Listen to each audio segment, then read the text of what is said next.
여러분, 오늘도 경제와 산업 흐름을 한눈에 정리해드립니다. AI, 반도체, 전기차, 그리고 글로벌 정치 경제까지. 단순 뉴스 요약이 아니라 그 안에서 우리가 꼭 생각해야 할 포인트를 풀어드릴게요. 지금 시작합니다. 1. KG 이니시스 스테이블 코인으로 국경을 넘는다 1분. 국내 1위 전자결제사 KG 이니시스가 원화 기반 스테이블 코인 상표를 출원했습니다. 해외 결제할 때 환율, 수수료 부담을 낮추고 국경 간 거래를 안정적으로 만들겠다는 전략이죠. K-팝 콘서트 티켓 결제의 절반 이상이 외국인이라는 사실 알고 계셨나요? 이런 수요를 잡으려는 겁니다. 글로벌 결제 시장에서 페이팔, 그랩도 스테이블 코인을 붙이고 있는데 이제 한국 기업도 본격적으로 뛰어드는 거죠. 핵심은 카드사 의존 구조에서 벗어나 새로운 결제 생태계를 만들 수 있느냐입니다. 2. 카카오톡 GPT-오픈고 AI 허브로 변신 1분. 카카오톡이 다음 달부터 GPT-5를 탑재합니다. 이제 메신저 안에서 검색, 이미지 인식, 파일 분석까지 가능해지는 거죠. 카카오의 목표는 단순한 대화 앱이 아니라 AI 생태계 플랫폼으로 진화하는 겁니다. 네이버 입장에선 꽤 긴장될 수밖에 없죠. 왜냐면 검색 광고 매출은 사용자의 체류 시간을 먹고 사는 구조인데 이 검색의 관문이 카카오톡으로 넘어갈 수 있으니까요.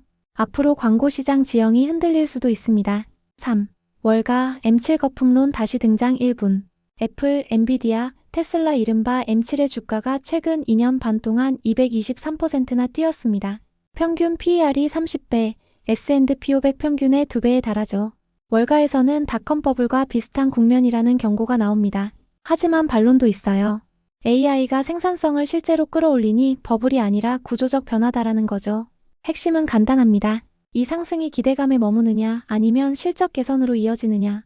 그 갈림길에 와 있다는 겁니다. 4. 네이버, 컬리와 손잡고 쿠팡의 반격 1분. 네이버가 컬리 지분 5%를 인수했습니다. 기존 CJ 대한통운과 협업의 새벽 배송까지 더해 쿠팡에 맞서는 전략이죠. 하지만 구조적 한계가 있습니다. 쿠팡은 물류와 결제를 직접 통제하는 턴키 시스템이라 속도가 빠릅니다. 네이버는 파트너사와 협업해야 하니 변수도 많고 이해관계도 복잡합니다. 즉, 방어적 투자는 하고 있지만 공격적 확장을 하는 쿠팡과의 격차는 벌어질 수 있다는 게 시장의 시각입니다. 5. 엔비디아와 오픈 AI 140조 원짜리 동맹 1분 30초. 엔비디아가 오픈 AI에 1000억 달러, 우리 돈 140조 원을 투자합니다. AI 가속기 수백만 개를 제공하고 그 대가로 오픈 AI 지분을 최대 20% 확보하는 딜이죠. 여기서 중요한 건 초대형 데이터 센터입니다. 순간 최대 10GW 전력을 쓰는 시설이 내년 하반기에 가동됩니다. 엔비디아 주가는 즉각 최고가를 갈아치웠고 삼성전자와 SK하이닉스도 수혜가 예상됩니다. 왜냐? HBM 메모리와 SSD 수요가 폭발할 거니까요. AI 시대, 반도체는 더 이상 부품이 아니라 원유라는 비유가 점점 현실이 되고 있습니다. 6. 중국 전기차 한국 시장 본격 공략 1분. 중국 전기차 업체 샤오펑이 한국 법인을 세우고 진출 준비를 마쳤습니다. 이미 BYD, 지커도 들어왔죠. 중국 내수는 포화되고 미국은 막혀 있으니 한국과 일본이 새로운 수출 시장이 되는 겁니다. 테슬라 모델 Y가 국내 판매 1위를 차지한 상황에서 경쟁은 더 치열해질 전망입니다. 소비자 입장에선 선택지가 늘고 가격 경쟁이 치열해질 수 있지만 국내 완성차 업체 입장에선 부담이 커지는 국면입니다. 7. 반이민 정서 확산 1분. 영국에선 개혁당이 영주권 폐지 공약으로 지지율 1위를 차지했습니다. 일본 자민당 총재 선거에서도 외국인 규제 강화가 주요 쟁점이 됐죠. 단기적으로는 표를 얻을 수 있지만 장기적으로 노동력 부족과 성장 둔화라는 부메랑이 될 수 있습니다. 정치가 경제를 어떻게 흔드는지 보여주는 사례입니다. 8. 중국 기업 급성장, 한국은 규제의 발목 1분. 지난 10년간 글로벌 2000대 기업 명단에 중국은 180개에서 275개로 늘었고 한국은 66개에서 62개로 줄었습니다. 대한상인은 기업이 클수록 규제가 늘어나는 역진적 구조 때문이라고 분석합니다. 미국, 중국은 혁신 기업을 쏟아내는데 한국은 제조업 중심이라 성장 속도가 더딘 겁니다. 결국 규제를 풀어야 기업이 도전할 유인이 생긴다는 교훈을 남깁니다. 9. 블랙록 한국을 아시아 AI 에너지 허브로 1분. 세계 최대 자산운용사 블랙록이 한국 정부와 손잡고 AI 데이터 센터와 재생에너지 협력 MOU를 체결했습니다. 한국을 아시아 AI 허브로 키우겠다는 거죠.